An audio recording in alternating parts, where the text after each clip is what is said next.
Okay, please tell others to join soon.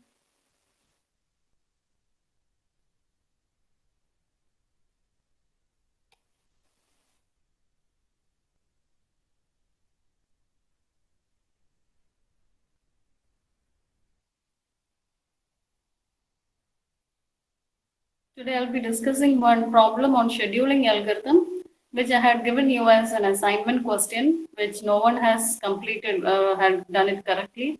So these type of questions will be there for the exam. So that's why I'm discussing it. So please tell others to join fast.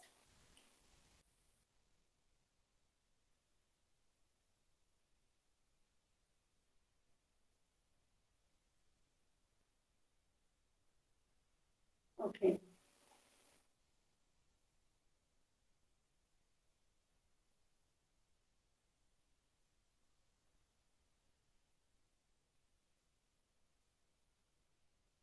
So let me go through the question first.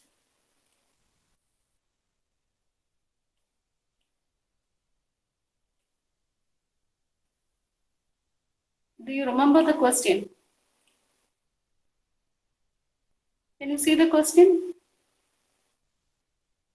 This was the question which I had uploaded in Linbase as your assignment question. So can you see the question? Hello, can you see the question? Okay, Amrita. So I'll read the question once again. Three processes with process IDs. Each process has its own unique process ID, and here we are just naming it as P1, P2, and P3, which distinguishes each process from one another. So they are using this ID, we refer to these processes, and it is named as P1, P2, and P3, and its estimated completion time, that is the time taken for completing its execution, is 6 milliseconds for P1, 8 milliseconds for P2, and 2 milliseconds for P3. So P3 will complete faster, that is within 2 milliseconds. P2 will complete by taking 8 milliseconds, and P1 will complete by taking 6 milliseconds respectively. And they enter the ready queue. So when the process is ready to be executed, they are put in the ready queue first.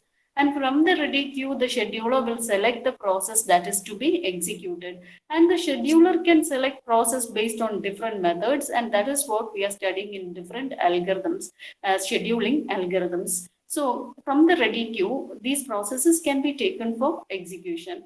So, and these processes, they have arrived in the same order as P1, P2, and P3 at 0th millisecond. At that time itself, they were put into the queue. And while this process, now based on some algorithm, these processes needs to be completed. So, while this process has been put into the queue, what we are doing, what the scheduler is doing is it is implementing a non-preemptive scheduling algorithm to execute these processes.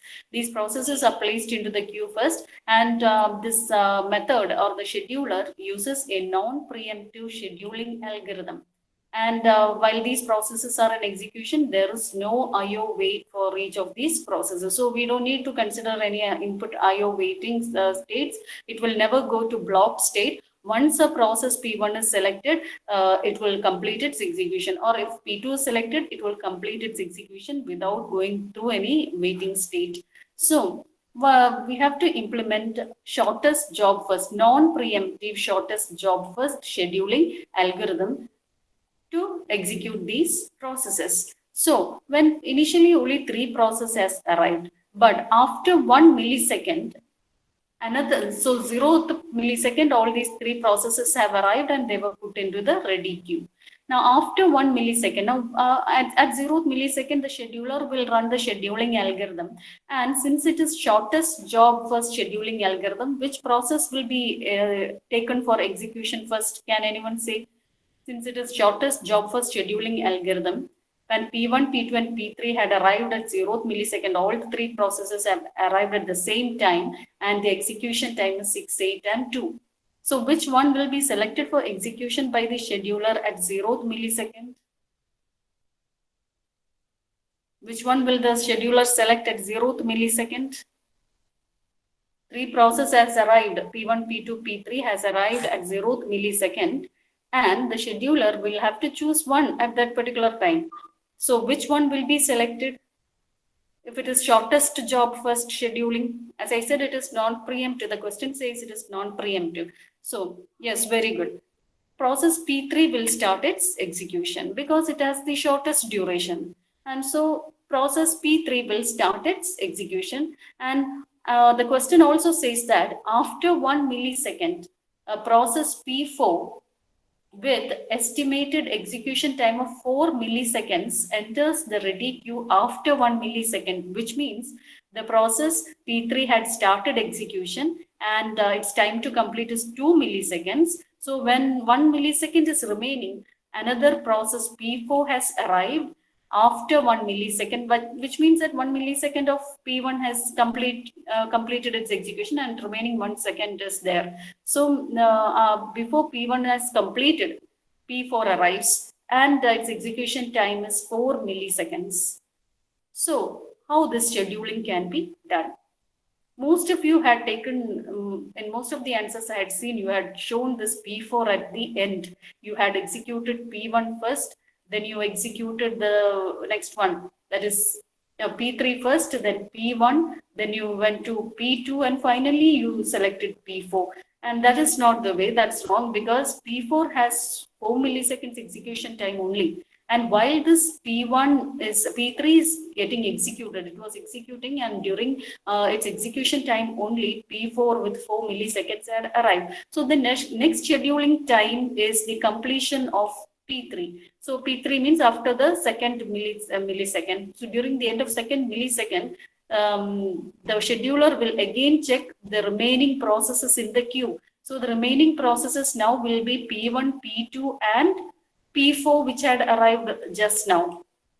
Okay, and again it will compare the execution time 6, 8, and 4. Since P4 has the least execution time, the next process that executes will be P4. Okay. Now, once it is selected, it will complete its execution. So when P4 completes after 4 milliseconds, the remaining two processes will be P1 and P2. From that, again, it will select the shortest job, and that is P1, that because it has only 6 milliseconds. So it will select P1 and finally it will go to P2. So the order is P3, P4, P1, P2. That is the order in which the scheduler will execute these processes if the algorithm used is non-preemptive shortest job first scheduling. So we have to draw the Gantt chart, and in that Gantt chart we represent the time of completion and all. From that Gantt chart we have to find out certain execution times, certain times like average waiting time, turnaround time, etc. So I have done this question for you. So just refer to the question. So this is the question. Can you see the question? Can you see the answer to that question? So this is the Gantt chart. Okay, have you drawn Gantt chart before? In operating system, you had to draw, I think, Gantt charts for scheduling, isn't it? Do you remember this Gantt chart? G-A-N-T-T, Gantt chart. Hello? Anyone?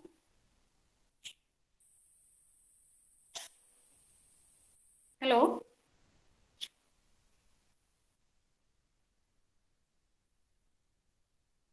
Can you hear me?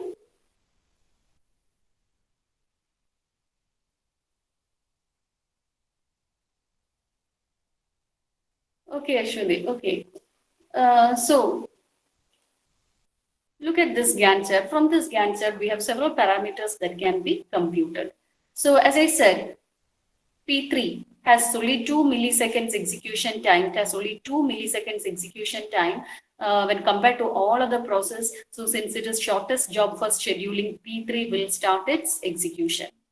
Is that clear to you? The shortest job was P3. Initially only P1, P2, and P3 were there. And their time of execution was 6, 8, and 2 milliseconds. So the scheduler chose the least one, the process which has the least execution time, and that was P3 at 0th millisecond. This here we have the 0th millisecond, P3 is chosen. And P3, while P3 is in execution after 1 millisecond, after this period, what happened is P4 had arrived. And the next scheduling point is the end of P3, that is at the 2th millisecond, second millisecond. And at that time, again, the processor, the scheduler will check the remaining process in the queue. The remaining process is P1, P2, and the newly arrived process P4. And it will compare the execution time. P4 has only 4, P1 6, and P2 8. So it will choose the smallest one. And there is P4 which has recently arrived. And so it will be executed. So since its execution time is 4 milliseconds, it will complete by 6 milliseconds. At the 6th millisecond, it will complete. Again, the scheduler will check the remaining process P1 and P2 and select the shortest one. P1 is the shortest since it has only 6 milliseconds execution time. So for the remaining 6 milliseconds, P1 will be executing and it will complete. That is after 6, again, P1 will execute for 6 milliseconds. So by 12th millisecond, P1 will be completed. And again, only one process is remaining, and that is P2. Again, P2, there is no choice, so it will start its execution. It will execute for 8 milliseconds. So the entire process, all the processes will be completed by 20th. That is after 12, starting from 12, the next 8 millisecond, 8 plus 12, you get 20. So by the 20th millisecond, all 4 processes will be completed. Is this Gantt chart clear to you? Any doubt in this Gantt chart? So these values are very important. The time at which these processes are getting completed, and also you have to write down below each process, you have to write down the execution time, draw arrows and write down its execution time like this, so that it is easy for you to compute certain parameters. So these 2 values should be written down so that you can apply formulas easily. Okay, is it clear to you? Any doubt in this? Any doubt in this?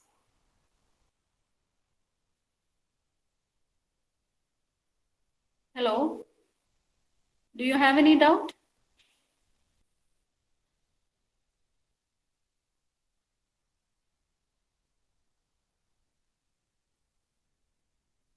Hello? First of all, are you listening?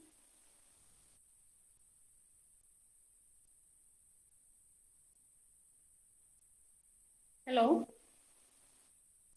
Abhinav, can you hear me?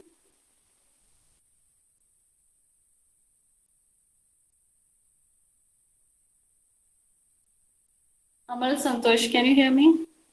Okay, okay. Okay, Abhinav. So this is how you draw the Gantt chart. First, and for any scheduling algorithm you are asked to solve, you should draw the Gantt chart first. Okay. Then the question says you have to compute what? See, calculate the waiting time of each process. That is, the waiting time means the time it has spent in the queue, waiting for it to start execution. So calculate the waiting time for each process and also the average waiting time. So average, just we get sum up all the values and divide by the number of process, you get the average. So how to calculate this waiting time? So let us see how to calculate the waiting time. See, there are 4 processes. So we just take the processes in the order of execution. So first process is P3. So what will be the waiting time of P3? P3 had arrived at 0th millisecond, and it had started at the same time. So there was no waiting time for P3. So the waiting time of P3, the first process in the queue, is 0 milliseconds. It didn't wait for any other process to complete. So P3, waiting time of P3 is 0 milliseconds. So you are asked to write the waiting time of all the processes. So you have to write down these 4 statements. Since there are 4 processes, you have to write down the waiting time of each process. So next is the waiting time of P4. What will be the waiting time of P4? Can anyone say what will be the waiting time of P4? What will be the waiting time of P4?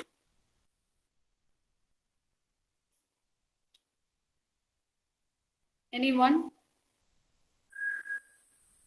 What will be the waiting time of P4? 1. Why is it 1 millisecond? Why is it 1 millisecond? I had shown here it is 1 millisecond. Why is it 1 millisecond?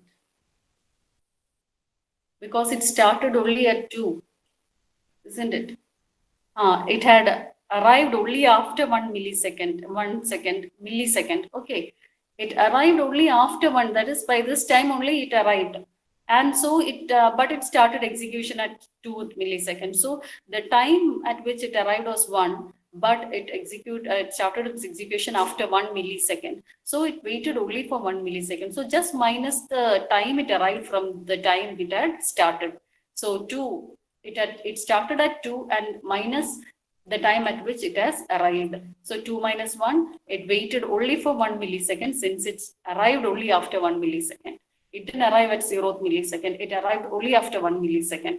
So from the time of it started its execution minus the time it had arrived. So you will get the waiting time of P4, that is 1 millisecond. So next to P1, what is the waiting time of P1? It arrived at 0th millisecond but started execution only at 6th millisecond. So its waiting time is 6 milliseconds.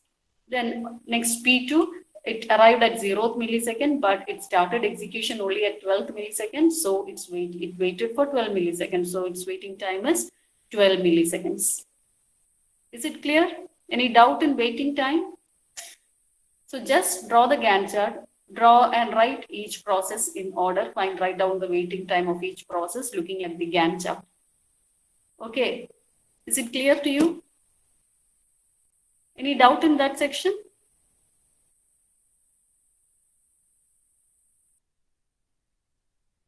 Okay. Now, we are asked to find out the waiting time of each of these processes. So one part of the answer is completed. Now, next we have to calculate the average waiting time. What is average? Taking or summing all the values and then dividing by the number of processes. So you have to add up all these values, 0 plus 1 plus 6 plus 12 divided by the total number of processes, 4. You will get the average waiting time. So that is 19 by 4 and the average waiting time will be 4.75 milliseconds. Is that clear to you? So this is the answer to that question which I had given you. And there are possible questions that can be asked from the same problem. And that is what we are going to discuss next. Hope this much is clear to you. Any doubt in this section? Any doubt in this section? No. Okay, now let us go to the third question because this can also be asked. Okay, Dilna. Okay. So, turnaround time. Now, what is the turnaround time? Turnaround time is the time spent in the queue plus the time it had taken to complete. And that is the turnaround time. That is the time at which a process enters the queue till it completes its execution. And that is called turnaround time. So we have to write the turnaround time of each process and then we have to find the average turnaround time. This is another question which can be asked. So what is the turnaround time? So likewise, how you write the waiting time, you have to write the turnaround time of each process. So let us see look at the turnaround time of P3. What is the turnaround time of P3? It entered at 0th millisecond and it completed at 2 milliseconds. After 2 milliseconds. So what is the turnaround time of P3? How much time did it spend in the queue? Plus how much time it had taken to execute. So what is the turnaround time of P2, P3, turnaround time of P3.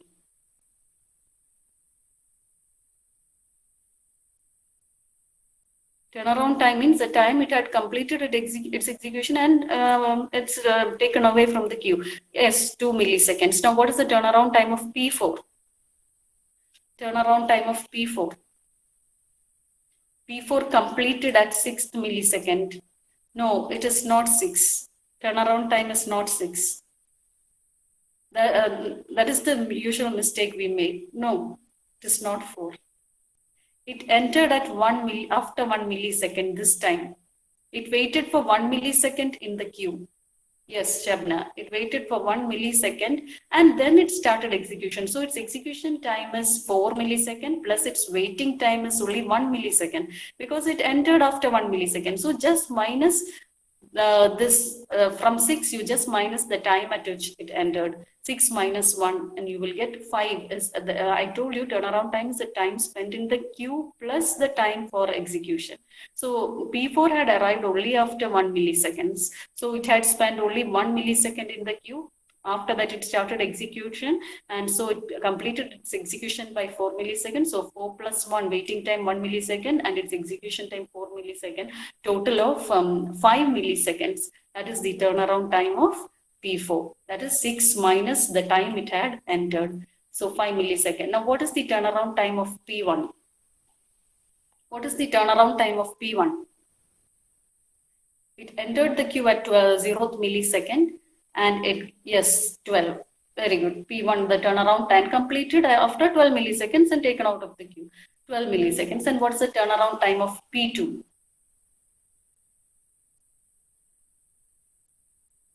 P2 also entered at 0th millisecond and it got completed after 12 milliseconds. So that is the turnaround time. These are the turnaround time. So the thing to be noted is that P4 had entered after some time only. So it didn't wait for longer time. So just minus the time which it had entered the queue, you will get the waiting turnaround time. Always remember this particular point that if some process has entered in between, just try to minus that value. Then, now we have computed the turnaround time of all the 4 processes. Now, what is the average turnaround time? Just take the average of all these values. That is 2 plus 6, 2 plus 5 plus 5 is the turnaround time of P4. So 2 plus 5 plus 12 plus 20 divided by the number of processes, you get the average turnaround time, and that is 39 by 4, which is equal to 9.75 milliseconds.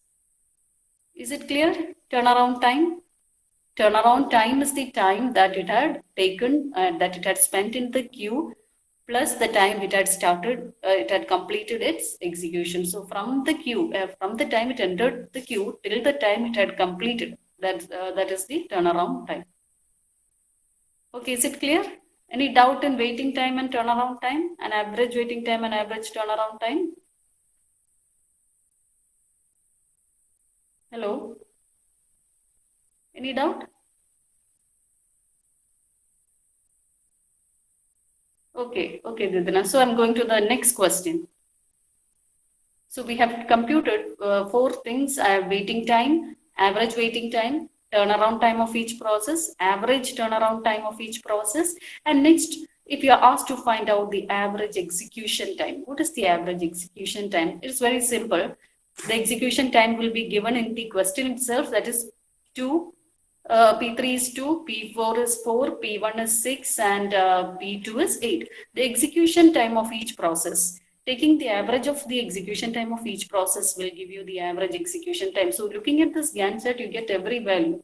That is, the values here indicate the execution time of each process. So the average execution time is, just add those values and take the average. So execution time is the execution time of each process given in the question divided by the number of processes. You will get the average execution time, that is 20 by 4, which is 5 milliseconds.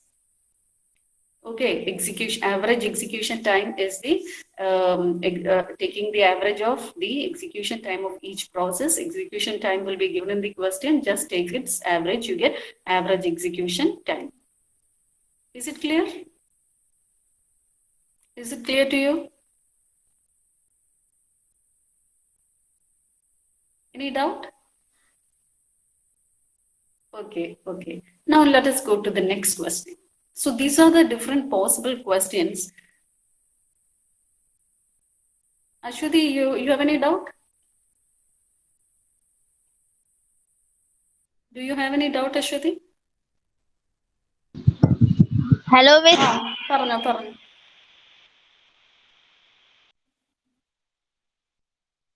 Type in your chat box.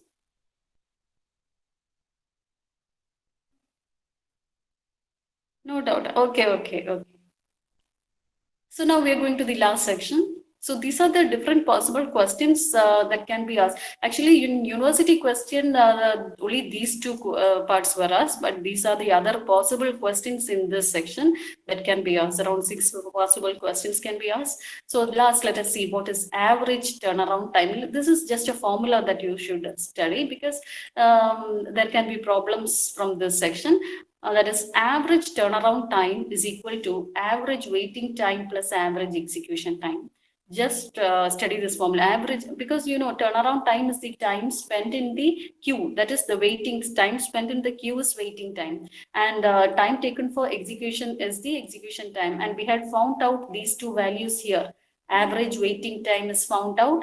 Average turnaround time also we found out. Now, what is the relationship between these two and the average turnaround time? So average turnaround time is average waiting time plus average execution time. Waiting time plus execution time is turnaround time. So average turnaround time will be average waiting time plus average execution time. That's all.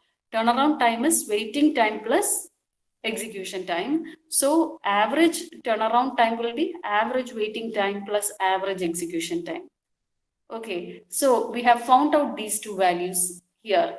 Average waiting time we had found earlier, that is 4.75 milliseconds, and average turnaround time also we have found out, that is 9.75 milliseconds. So if you add these two values, the average turnaround time is equal to average waiting time plus average execution time. Adding these two values, you get 9.75 millisecond as average turnaround time. Just verify it with the value you got here. Both will be the same. 9.75 average turnaround time you had calculated earlier, and either you can calculate in this way, or you can calculate, if you know these two values, you can calculate it in this way also.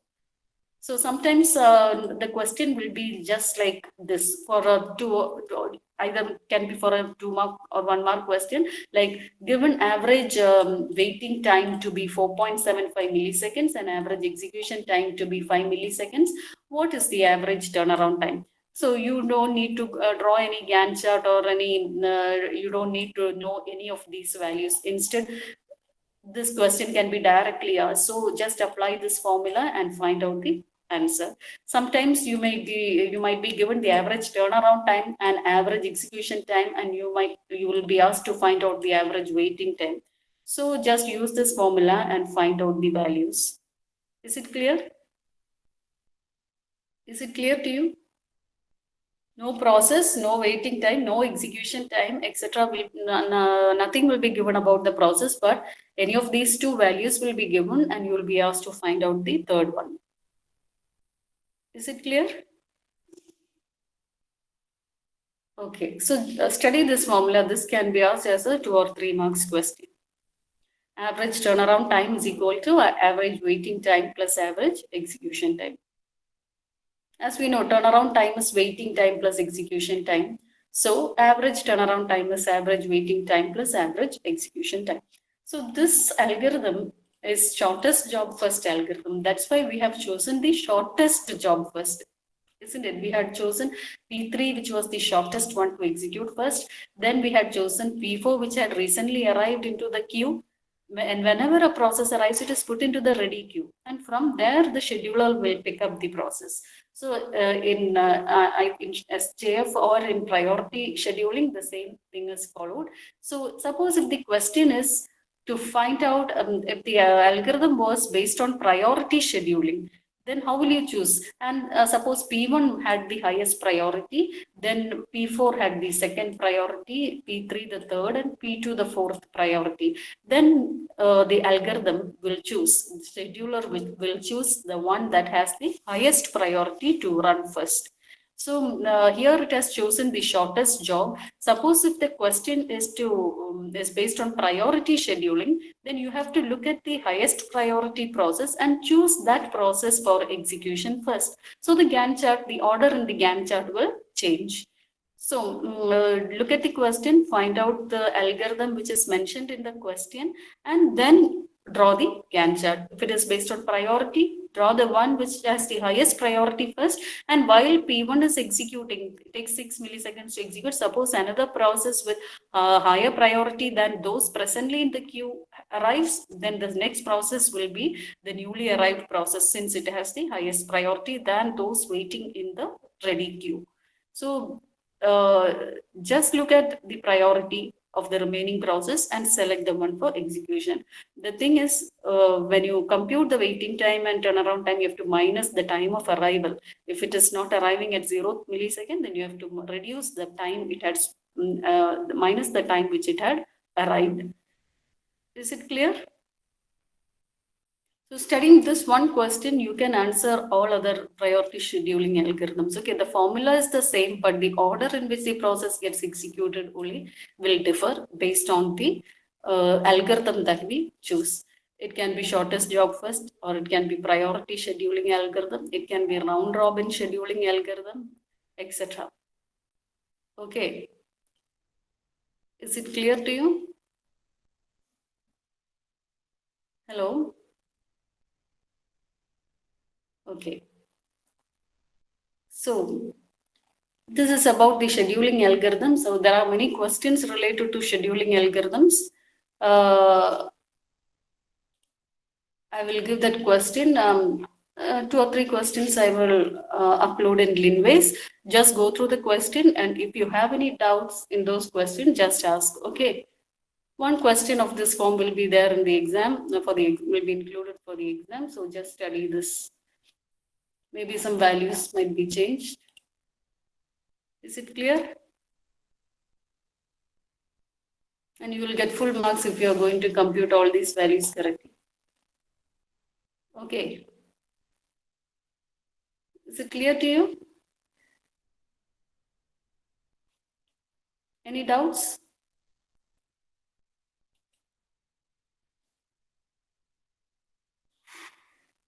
Okay. So hope I think I covered almost all the important sections in module 6 and 5.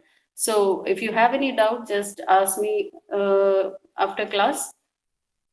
And if you want any additional lectures on any topic, just ask me, okay? So I hope we can wind up this class. Do you have any doubt? Okay, so I hope you understood my class. If any problem with my class or any suggestions, you can say. Any feedback regarding my class?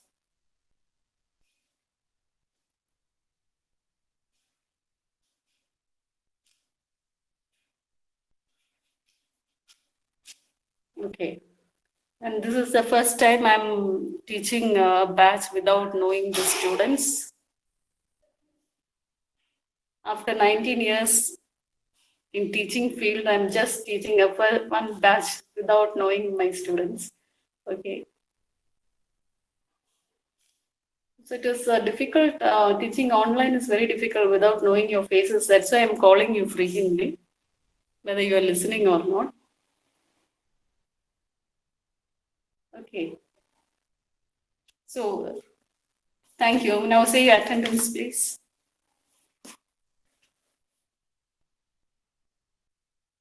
Number 1.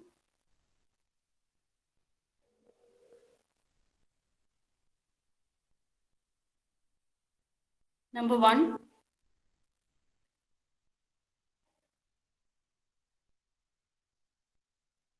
Number 1, Abhilash. Okay. Number 2.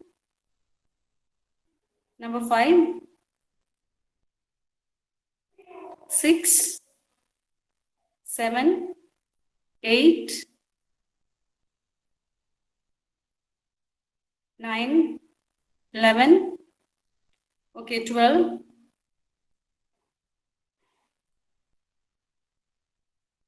13. Okay, 14. 16. 17. 18. 20. 22. 23. Okay, 24.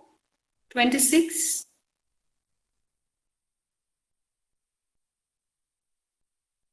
27, okay, 28, 29, 30, number 30, Amrita. Amrita net issue varana. Okay, okay. 31, 32, 33, and number 3. Okay. Okay, thank you very much. Thank you. Oh, okay, okay. Harida present.